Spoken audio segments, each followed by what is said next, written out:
سلام دوستای عزیزم، امیدوارم که هر جا که هستید خوب و عالی باشید. ما در مسیر روستای زیبای اولسبلانگاه در استان گیلان هستیم.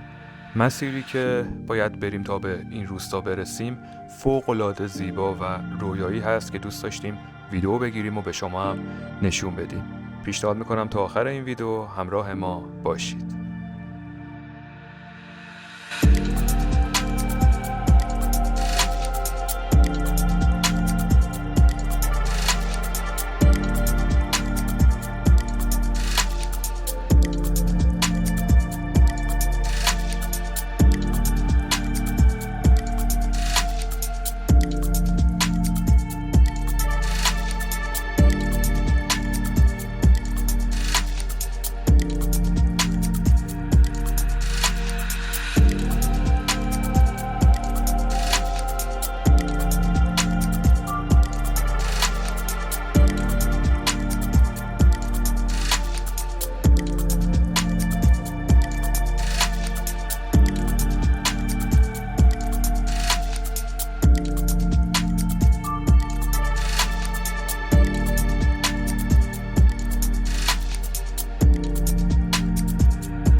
دوستان بعد اینکه یه خورده مه کمتر شد، یه خورده بارونم گرفته بود، بارونم کمتر شد، اومدم بیرون اینجا رو بهتون نشون بدم. اینجا منطقه اولاسابلانگا هستش.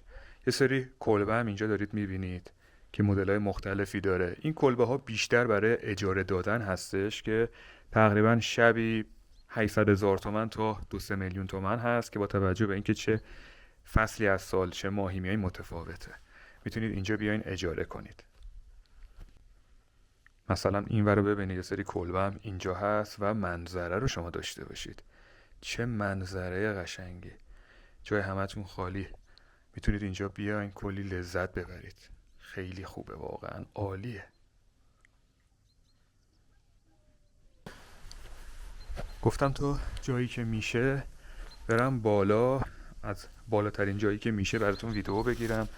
گفتم اولش برم نزدیک اون درختا بشم، ولی خب الان چون پاییزه یه خورده خطرناکه، ممکنه یه سری حیوان اینا تو اون درختا باشه. برای همین به نظرم این کلبه هر رو که آخرین کلبه است، بالاترین کلبه است رو رد کنم، اینجا رو بهتون نشون بدم. واقعا بی نهایت زیباست. امیدوارم که یه روزی بیاین اینجا و حسابی اینجا لذت ببرید از دیدن این طبیعت فوق‌العاده. جای همتون واقعا خالی. دم همتون گرم که این ویدیو رو دیدید. مثل همیشه ممنونم که از ما حمایت میکنید. تا ویدیو بعدی، خداحافظ.